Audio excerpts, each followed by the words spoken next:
चलिए आज जो है हम लोग परसेंटेज का आज सेकंड क्लास है या थर्ड क्लास होगा, ठीक है, क्योंकि यह सबसे बड़ा चैप्टर है परसेंटेज और एक दो दिन में कंप्लीट नहीं होता है, बहुत सारा कॉन्सेप्ट है और यही कॉन्सेप्ट फिर आगे चल करके आपको सब चैप्टर में यूज होता है। तो सबसे पहले हमने बहुत सारा प्रश्न बताया था, उम्मीद करते हैं कि आप लोग जरूर बना लेंगे। अब देखिए आज जो हम करवाने वाले हैं उसमें ये टाइप का क्वेश्चन पिछले क्लास में भी हमने करवाया था। जैसे ये क्या है, संतरे के मूल्य में 20 रुपये प्रति केजी से घट करके कितना हो गया, 15 रुपये प्रति किलोग्राम। तो कोई व्यक्ति खपत में कितने प्रतिशत की वृद्धि कर दे कि इस मद में खर्च नहीं घटे, यानी मूल्य का जो है ह्रास होता है, घटता है मूल्य। तो स्वाभाविक सी बात है, अगर कोई व्यक्ति उसका खपत ज्यादा कर देगा तो जितना का वो सामान वो लेता था उतना ही का लेगा। तो इस तरह का प्रश्न बनाने में हमने बताया था, पहले देखिए कमी या वृद्धि कितना हुआ, तो कमी वाला है तो कमी बटे बाद का मूल्य है, ठीक है, जो बढ़ा हुआ या जो घट करके होता है बाद का मूल्य, जो बाद में होता है घट करके हुआ या बढ़ करके हुआ, उससे भाग देते हैं, गुना क्या कर देते हैं 100 कर देते हैं, यही ट्रिक बताए थे। अब देखिए वृद्धि या कमी कितने का हुआ, 20 से 15 हो गया, 5 रुपए की कमी हो गई, बाद का मूल्य कितना है 15 है, 15 से भाग दे देंगे और 100 से गुना कर देंगे, 5 तिहाई 15 और 100/3 करेंगे तो क्या आ जाएगा 33.1/3%। इसका आंसर क्या आ जाएगा 33.1/3%।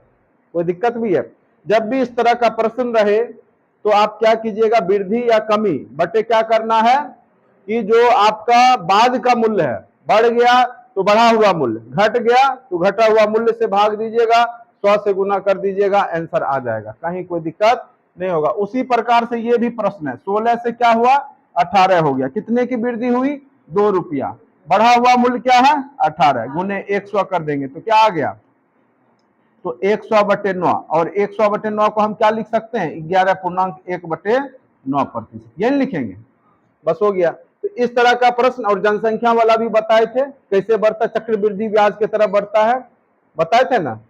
जैसे यहाँ पे हमने बताया था y = x इंटू क्या हो जाता है 1 + r/100 पे पावर t, यानी y हो गया बाद का बढ़ा हुआ जनसंख्या, x हो गया मूल जनसंख्या, ठीक है। अगर 2 साल पहले, यहाँ देखिए इस तरह का प्रश्न हमने पिछले क्लास में भी बताया था, एक शहर की जनसंख्या 5% वार्षिक वृद्धि होती है, इसकी वर्तमान जनसंख्या इतना है, तो 3 वर्ष पूर्व, तो 3 वर्ष पूर्व यानी x वैल्यू निकालना है, 3 वर्ष बाद का y का वैल्यू दे दिया था 185,220 = x इंटू 1, किस दर से बढ़ा था 5 के दर से, तो 5/100, 3 वर्ष में बढ़ा था तो पावर 3, तो x का मान यहां से निकाल लीजिएगा, पिछले क्लास में हमने निकाल के दिखा दिया था, ठीक है।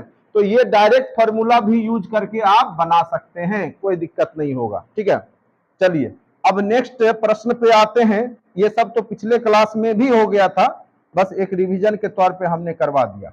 अब देखिए नेक्स्ट प्रश्न क्या है, और जितना टाइप हम बताएंगे बहुत सारे प्रश्न आपके बुक में मिलेगा, RS अग्रवाल हो चाहे सगीर अहमद हो, कोई भी बुक फॉलो करते हैं कीजिए उसको, कोई दिक्कत नहीं है, सब में वही सब प्रश्न रहता है।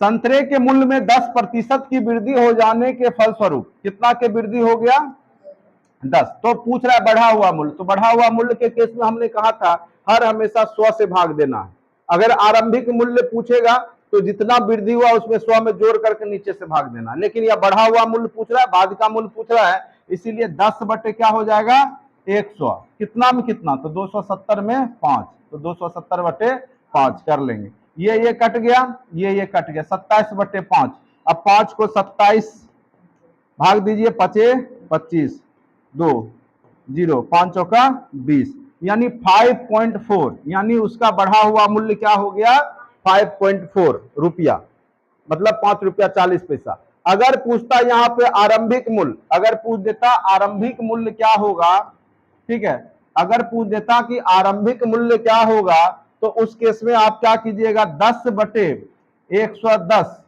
जो वृद्धि हुआ या कमी होता 100 में से घटा देते, अगुने 270/5 कर देते, तो वही आ जाता है आपका, ये कट गया, फिर आपका ये 11×5 = 55, 270/55 करके जो भी वैल्यू आएगा पॉइंट में आएगा वो आंसर हो जाएगा, ठीक है, कोई दिक्कत भी है। तो तो यही सेम टाइप का प्रश्न लग रहा है, नीचे भी है। आप लोग उसको जो भी ऑनलाइन पढ़ रहे हैं तो पॉज करके अपना बना करके देखिए, इसको पॉज कीजिए वीडियो को और उसको बनाइए, देखिए बनता है कि नहीं बनता है। आलू के मूल्य में 14% की वृद्धि हो जाने के कारण, कितना का वृद्धि हुआ? कोई ग्राहक 342 में 7 किलोग्राम कम खरीद पाता है, तो यहां बढ़ा हुआ नहीं पूछ रहा, आरंभिक पूछ रहा है। तो आरंभिक के केस में हमने अभी तुरंत बताया क्या करना है, जितना वृद्धि किए 14 का वृद्धि हुआ तो आरंभिक वृद्धि हुआ, इसीलिए 114, क्योंकि आरंभ का मूल्य ज्ञात कर रहा है, तो 100 प्लस 14 कर देंगे नीचे में, ठीक है, 100 प्लस चलिए 14 कर देते हैं। अब गुना क्या करना, कितना में कितना कीजिए, तो 342/7, जो भी वैल्यू आएगा तो 14/114 गुने 342/7। अब देखिए ये 3 बार में कट जाएगा, देखिए 14 तिया 42 कट गया, 7 दूनी 14, 2 बार में, यानी 6 रुपया। आंसर क्या आ गया? इसका आरंभिक मूल्य क्या था? 6 रुपया प्रति किलोग्राम। तो याद रखना है कि ये आरंभिक पूछ रहा है तो वृद्धि बटे 100 प्लस वृद्धि, और बाद का पूछ रहा है तो डायरेक्ट 100 से भाग देना है, ठीक है। ये थोड़ा सा प्रैक्टिस करेंगे तो अपने आप बनने लगेगा, बहुत बार पूछा जा चुका है तो एग्जाम में पूछा जाएगा। ये सब प्रश्न वही है, आप लोग खुद बनाइएगा, बन जाएगा।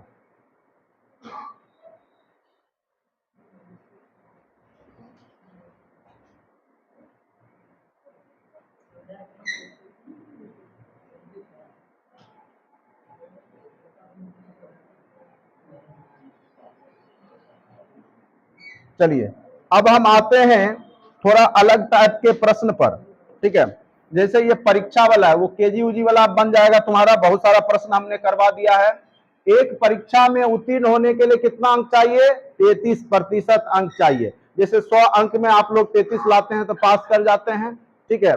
उसी प्रकार से एक छात्र ने 220 अंक लाया और 11 अंक से फेल हो गया, मात्र 11 अंक कम लाया, यानी अगर 220 प्लस 11 लाता तो पास करता। और पासिंग मार्क्स कितना है, कितना मार्क्स है? Passing marks 33%। अगर मान लेते हैं कि माना की पूर्णांक, क्या मान लेते हैं? माना की पूर्णांक, माना की पूर्णांक इक्वल टू एक्स, ठीक है। और अगर वह x का 33% लाता है तो पास कर जाता है, x का 33% लाया तो 33% मतलब 33/100 लाएगा, पास कर जाएगा। और वह लाता कितना है? 220, और कितना अंक से फेल कर जाता है? 11। यानी अगर वो 11 और ले आता तो x का 33% के बराबर हो जाता, क्योंकि हमने टोटल अंक x मान लिया है। तो x का 33% इक्वल टू पासिंग मार्क्स, यानी 220 लाया, 11 अंक से फेल हुआ, 11 और जोड़ देंगे तो 231 अंक हो जाएगा ना पासिंग के लिए उसको, और वही 33% के बराबर है। x का 33% बराबर आपको क्या हो गया? x का 33% इक्वल टू आपका क्या हो गया? 231। जब आप इसको सॉल्व करेंगे तो x इक्वल टू क्या हो जाएगा? 231 गुने 100/33, ये 7 बार में कट जाएगा, और x इक्वल टू क्या आ जाएगा आपका? 700। यानी परीक्षा कितने अंक का हुआ था? 700 अंक का, ठीक है। समझिए बात को, क्वेश्चन क्या कह रहा है, कोई विद्यार्थी 33% अंक लाता है तो पास कर जाता है, और वो 220 लाता है, 11 अंक से फेल हो जाता है, यानी वो 231 लाता तो पास करता, और वही 33% के बराबर है। x का 33% इक्वल टू 231, और फिर आप x का वैल्यू निकाल लीजिए, क्या आ जाएगा? 7। अति महत्वपूर्ण है, कई बार पूछा जा चुका है, क्वेश्चन नंबर 29 कई बार पूछा जा चुका है।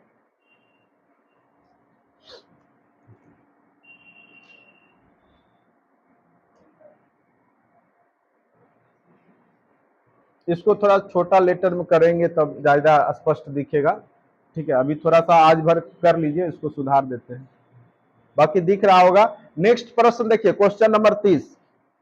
ये समझ में आ गया सबको कैसे बना? सो अब क्वेश्चन नंबर 30 पे आते हैं। क्वेश्चन नंबर 30 क्या कह रहा है, गौर से देखिए। एक परीक्षा में एक विद्यार्थी कितना अंक लाता है? 23% अंक प्राप्त किया, और वह क्या करता है कि 36 अंकों से अनुत्तीर्ण रहा, और इसी परीक्षा में एक दूसरे विद्यार्थी ने 35% अंक प्राप्त किया और न्यूनतम अंक से 48 अंक अधिक ले आया, यानी जो फेल किया वो उतना और लाता तो पास कर जाता। जितना नंबर से फेल किया तो उतना और लाता तो पास कर जाता ना। तो 23 जो लाया, मान लेते हैं कि अगर पूर्णांक x है, परीक्षा का पूर्णांक क्या है, x है, x का वो कितना लाया, 23% लाया, 23% लाया, तो वह कितना अंक से फेल कर गया, 36। तो 36 और लाता तो पास कर जाता।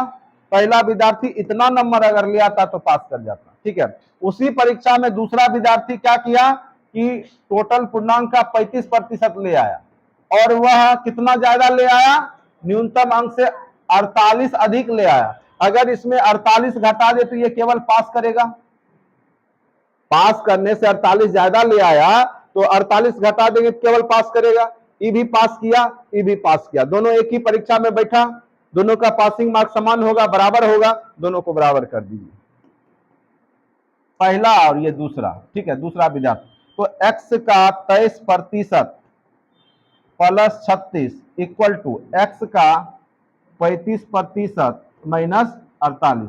जो लोग नए हैं, समझ नहीं आ रहा है, तो उनको भी समझ में आएगा धीरे धीरे, जब स्टार्टिंग से पढ़ेंगे तब। इसको जब आप सॉल्व कीजिएगा, ठीक है, इसको जब सॉल्व कीजिएगा तो उधर से इधर आएगा तो जुट जाएगा, बड़ा में से ही छोटा को ले जाते हैं। तो 35x, इसको यहां कर लेते हैं, 35x बटे 100 माइनस 23x बटे 100, और जब इधर जाएगा तो वो उधर से इधर आएगा तो जुट जाएगा। 36 48 कितना हो गया, 84। चलिए अब देखिए, इसमें से ये गया तो 12, यही ना होगा, 12x बटे 100 इक्वल टू 84। अगर काटिएगा तो बरसते 84, तो x इक्वल टू 700 आ गया। तो ये भी परीक्षा 700 अंक का ही हुआ था, ये भी परीक्षा कितने अंक का हुआ था, 700 अंक का ही हुआ था, ठीक है। कहीं कोई तरह का दिक्कत भी है, समझो, फिर से समझो। एक विद्यार्थी परीक्षा में 23% लाता है और 36 अंक से फेल कर जाता है। तो मान लिया कि परीक्षा x अंक का हुआ था, पूर्णांक x है, तो 23% लाया और 36 लाता तो पास करता। दूसरा 35% लाता है और 48 अंक ज्यादा लाता है, अगर वो 48 अंक कम लाता तो ये भी पास करता, ये भी पास करता। क्योंकि दोनों सेम परीक्षा में बैठा है, इसलिए दोनों का पूर्णांक सेम है, इसीलिए दोनों का पासिंग मार्क्स भी इक्वल होगा। तो वह इक्वल कर दिए, उसके बाद सॉल्व कर दिए। बाद बाकी आपको सॉल्व तो करने आता ही होगा। कहीं कोई तरह का दिक्कत है तो बोलिए। देखो, थोड़ा बहुत मैथ पढ़े होगे तभी समझ में आएगा, धीरे धीरे आएगा, जिनको नहीं आ रहा है घबराने की बात नहीं है। अब चलिए नेक्स्ट प्रश्न पे आते हैं। एक परीक्षा में 70% परीक्षार्थी अंग्रेजी में, 65% गणित में उत्तीर्ण हुए, 27% परीक्षार्थी दोनों विषयों में अनुत्तीर्ण। जब भी इस तरह का प्रश्न पूछे, और यह प्रश्न यूपीएससी में कई बार 5-5, 6-6 प्रश्न पूछ देता है प्रतिशत का ही, ठीक है, लेकिन यह प्रश्न जो है कई बार हमने देखा यूपीएससी में भी पूछता है। तो इस तरह का जब भी प्रश्न है हो तो अलग अलग सब्जेक्ट को जोड़ना है, और दोनों सब्जेक्ट वाला जो उत्तीर्ण हो या पासिंग हो या अनुत्तीर्ण हो उसको घटाना है, लेकिन सब सेम फॉर्मेट में होना चाहिए। कोई अंग्रेजी में पास कर रहा है तो हिंदी में भी पास होना चाहिए। तो अगर फेल दिया तो उसको पासिंग में बदल लेंगे। अगर हम बोलते हैं कि 50% स्टूडेंट पास किए, यानी 50% फेल भी किए। अगर हम बोलते हैं 40% स्टूडेंट पास किए तो 60% फेल भी किए। पास को फेल में बदलने आ गया ना, बस 100 में से घटा देंगे। प्रतिशत में यही करते हैं ना। अगर हम बोलते हैं कि इसमें से 40% विद्यार्थी चोर है, हम ये भी तो बोल सकते हैं कि इसमें से 60% विद्यार्थी ईमानदार है। बात वही है, ठीक है, बात वही है। तो प्रतिशत मतलब होता है 100 से कंपैरिजन। तो यहां पर देखिए, ध्यान से सुनिएगा, अलग अलग विषय के प्रतिशत को जोड़ना है और दोनों जब हो उसको घटाना है। यहां देखो 70%, गौर से देखना, अति महत्वपूर्ण प्रश्न है ये। 70% परीक्षार्थी अंग्रेजी में और 65%, तो 70 लिख देंगे प्लस 65 लिख देंगे। अलग अलग विषय क्या कहे, जोड़ना, उत्तीर्ण हुए। और 27% क्या बोलता है, अनुत्तीर्ण हो गए। तो उत्तीर्ण कितना हुआ, सब ये सब पास में है ना, ये सब उत्तीर्ण हुआ। ये किस में है, उत्तीर्ण में। ये भी आपका उत्तीर्ण में है, और दोनों दे दिया, ये अनुत्तीर्ण में दे दिया। 27% क्या है, अनुत्तीर्ण है। तो अनुत्तीर्ण कितना, अनुत्तीर्ण जब 27% है, अनुत्तीर्ण 27% है, तो उत्तीर्ण कितना हो गया? 100 में से 27 घटा दीजिए, कितना हो जाएगा? 10 में से 7 गया 3 और 9 में से 2 गया 7, तो 73 हो गया। 73 क्या हो गया? उत्तीर्ण हो गया। और चूंकि ये सब का किसमें दिया हुआ था? उत्तीर्ण में, तो सबको उत्तीर्ण में बदलिए। तो माइनस दोनों विषय का जो है उत्तीर्ण वाला घटाइएगा, ठीक है। तो 73 इक्वल टू क्या हो गया? अब कुल कितने उत्तीर्ण हो गए? 248, ठीक है। तो इतना प्रतिशत इक्वल टू 248, तो 100% निकाल लीजिए। अब इसको सॉल्व कीजिए, कितना हो गया? 135 हुआ ना। अब माइनस 73 इक्वल टू ये कितना होगा? ये कितना प्रतिशत हो गया? निकालिए इसको।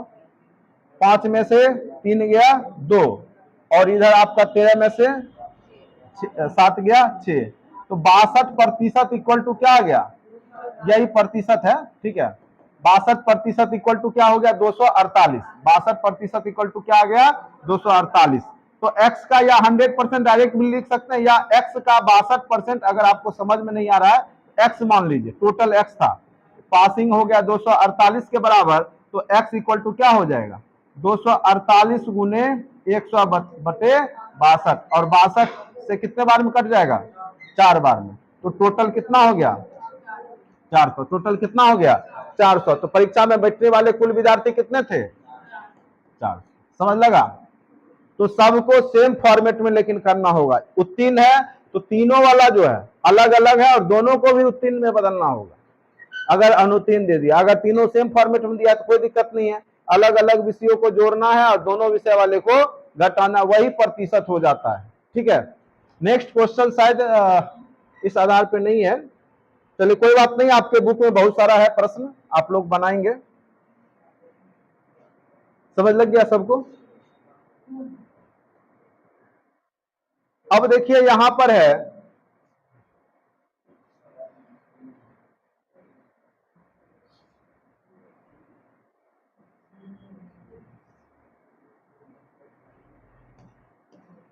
दो उम्मीदवारों के बीच चुनाव हुए, ठीक है। दो उम्मीदवार चुनाव में लड़ा और एक को 35% वोट आया, ठीक है।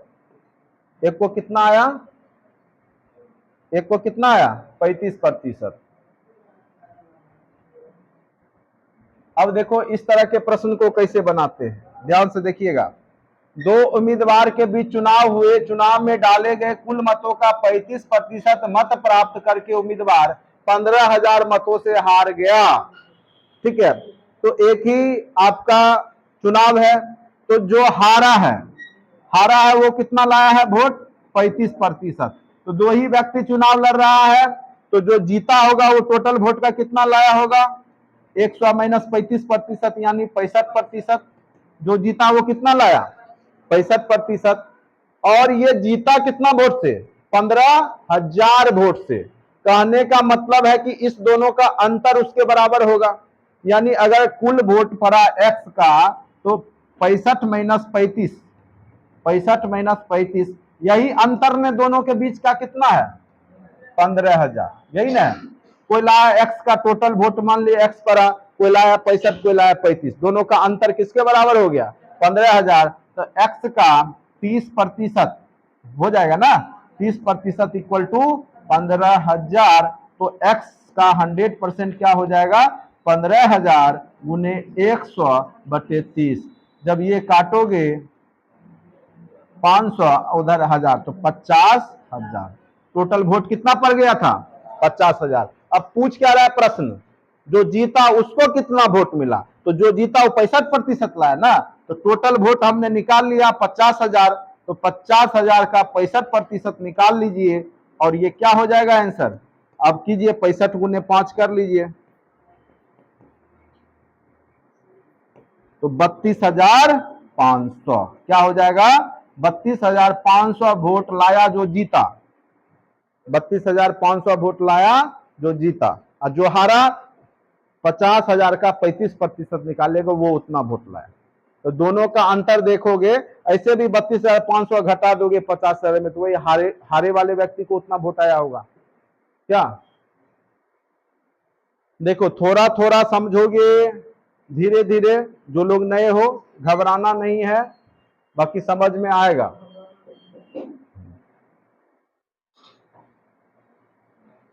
उम्मीद करते समझ में आ गया होगा, और नहीं आया होगा प्रैक्टिस कीजिए, अपने आप समझ में आएगा। ए का वेतन बी के वेतन से 35% और बी का वेतन सी के वेतन का 40% है। क्या बोला? ए का वेतन बी के वेतन का कितना प्रतिशत है? 35%। हमारा टाइपिंग वाला इतना आसानी से किया है, ए और बी को हिंदी में लिख दिया, चलो कोई बात नहीं। बी का वेतन सी का कितना है? 40% है, यही है। ए बी सी यहां से निकाल सकते हैं। अब रेशियो निकालो, ये अगर ए बटे बी कर दे इक्वल टू 35/100 कर दे तो क्या दिक्कत? ठीक है। और ये आपका b बटे सी इक्वल टू 40/100 कर दे तो क्या दिक्कत? ठीक है। और आप गौर कीजिए, ये कटेगा, 5 सत्ते 35, 5 20, और 5 से 5 अट्ठे 40, 5 से 20। ठीक है। 7:20, ठीक है, प्रतिशत ही था ना? हाँ। और ए अनुपात बी आ गया आपका 7:20। अब बी अनुपात सी कितना आ गया है? 8:20। और आपको बताए थे अनुपात में, थोड़ा सा नहीं बताए तो आगे बताएंगे कैसे करते हैं। जैसे ये आप 5 सत्ते 35, 5 दूनी 2 दूनी, ये 14 हो गया। अब रेशियो तीनों का आ गया, ए बी सी का रेशियो 14:40:100। इसको आप दो कॉमन आ गया, 7:20 क्या हो गया? 50। यह हो गया। अंतर पूछ रहा है, अंतर दोनों के बीच में 20 और 7, ए और बी के बीच का अंतर कितने का? 13 का। 20 में 7 गया 13, बटे कितना हो गया? 77। गुने अब कितना वैल्यू है? 19,250। काटिए, कट जाएगा, काटिए। 77 से कितने बार में कट रहा है? काटिए तो 19,250, 77 भाग दीजिए।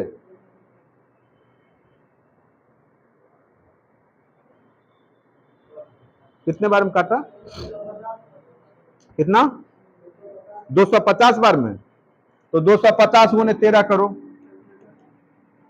250 गुने 13 कीजिए, 3250 आएगा। 250 गुने 13 तो क्या आ गया? 3200।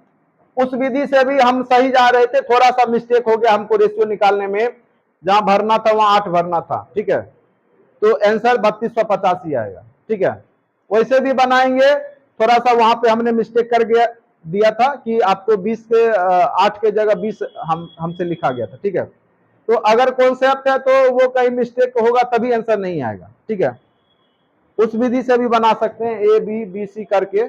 ठीक है, और इस विधि से स्व मान के भी बना सकते हैं। ठीक, लास्ट वाले सी को मान लिए, जैसे जैसे कहा वैसे वैसे लिख दिए। कहीं किसी कोई दिक्कत है तो बोलिए।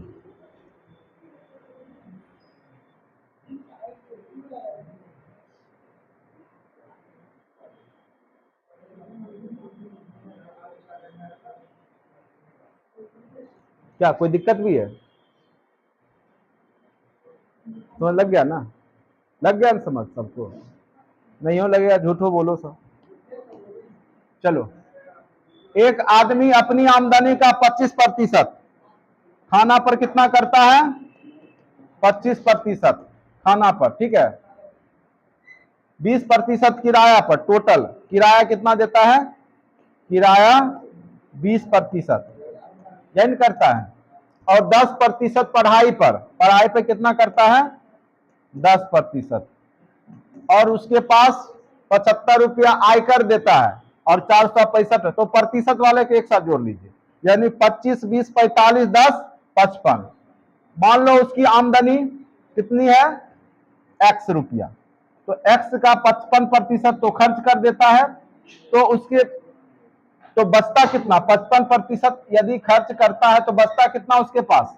तो 100 माइनस 55 करेंगे तो क्या हो जाएगा? 45%। यानी x गुने x का मतलब 45%, तो इतना बचना चाहिए, यानी 75 रुपया आयकर भी देता है और उसके पास 465 बच भी जाता है। यही इसके बराबर हो जाएगा।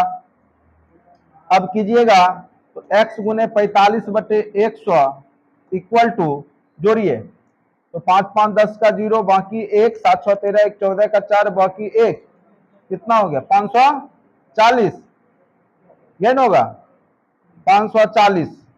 तो अब निकाल लो x का मान निकाल लीजिए, x इक्वल टू 540 गुने 100/45। देखो तो कितने बार में कटता है, 8 बार में, 800। देखो तो कितने बार में कटेगा, 540/45 कीजिए, कितने बार में कटा, 12, मतलब ये 12 बार में कटा होगा ना। x इक्वल टू क्या हो गया, ठीक है।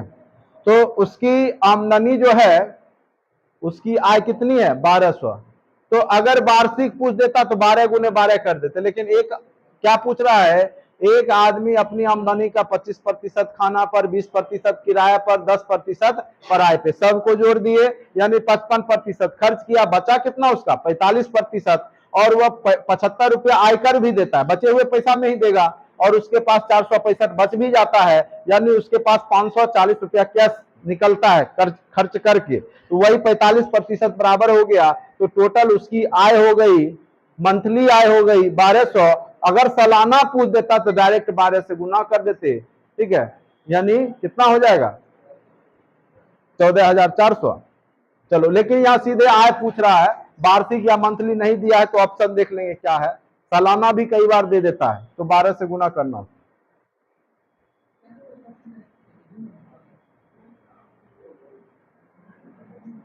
कहीं कोई दिक्कत भी है रे, कोई दिक्कत नहीं। तो तुम लोग चैप्टर बनाते क्यों नहीं घर पे, अच्छा नहीं बन। चीनी और पानी के 25 लीटर के घोल में 20% चीनी है, ध्यान से सुनो। अगर चीनी और पानी शरबत है, अभी गर्मी है, तुम लोग बहुत शरबत पीता होगा, और चीनी में पानी ही घोलेगा, ठीक है, पानी में चीनी घोल देते हो, और उसका क्या बोलता है 25 लीटर बनाया है, 25 लीटर, उसमें बोला 20% चीनी है, तो 25 लीटर में चीनी कितना हो गया, तो 25 का 20%, जब निकालोगे तो क्या आ जाएगा आपका, बताइए 5। तो 5 लीटर क्या हो गया आपका, 5 केजी, मतलब आपका क्या हो गया, चीनी हो गया, ठीक है। और ठीक है, ये मिस्टेक हुआ, ठीक है। यहां देखो बोला है पूरा घोल का ही उड़ा देता है, ठीक है, 25 का 20%, अब 25 माइनस 5 लीटर करके उसका वाट प्रतिशत, ये तो यहां तक ठीक था हम लोग का, ये 5 लीटर आ गया ना, ये 5 लीटर, अब उसमें जो है क्या बोला है, चीनी और पानी 25 लीटर में 20% चीनी है, चलो चीनी आ गया, इसको हटाओ, ठीक है। अब ये जो है 25 माइनस 5 का, क्योंकि ये मिक्स्ड में घोल में से उड़ाता है, तो वाट प्रतिशत या एक्स प्रतिशत निकाल लो, यही 5 के बराबर हो जाएगा, ठीक है। अब बनेगा, ये मिस्टेक हो गया, ठीक है, क्योंकि ये घोल में से घटा रहा है, हमने क्या किया था, पानी में से घटा दिया, ये घोल में से घटा रहा है, ठीक है। तो घोल में से जब घटाएगा, फिर से एक बार समझिए, ठीक है। जैसे यहाँ प्रश्न है, चीनी और पानी में 25 लीटर घोल में 20% क्या है, चीनी है, तो 25 का 20% कितना हो गया, 5, तो 5 आपका क्या हो गया, चीनी हो गया, ठीक है। अब घोल को गर्म करके 5 लीटर, तो 25 में से 5 लीटर उड़ा दिया जाता है, और इसी का वाट प्रतिशत पूछ रहा है कि घोल में जब पानी उड़ा देते हैं उसका कितना प्रतिशत अब चीनी बचा है, इक्वल टू 5 हो गया।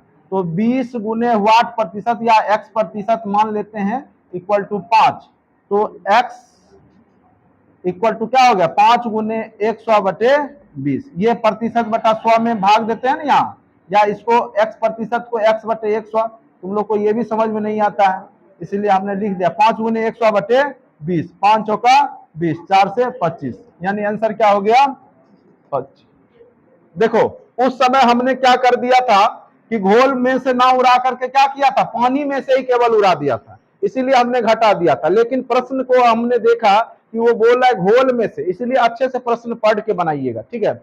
घोल बोला तो 25 में से ही उड़ेगा ना 5 लीटर, ठीक है, उस समय हमने 20 में से 5 उड़ाया था, जबकि उड़ता घोल में से, तो 25 में से 5, गुने वाट, वही चीनी किसके बराबर हो जाएगा, उड़ करके 5 kg 5 लीटर जो भी है। तो टोटल एक्स का वैल्यू क्या हो गया, 25%। तो शेष घोल में चीनी की मात्रा कितनी है, 25%। ठीक है, तो उम्मीद करते हैं कि हर एक टाइप का प्रश्न शायद हो गया आपका। टाइप सबका हमने बता दिया परसेंटेज में। अब आपका चैप्टर अच्छे से बन जाएगा। अब चैप्टर में कहीं कोई तरह का दिक्कत उम्मीद करते हैं नहीं होगा। ठीक है, अब आप लोग प्रश्न को बनाइए, हर एक टाइप का हमने बता दिया।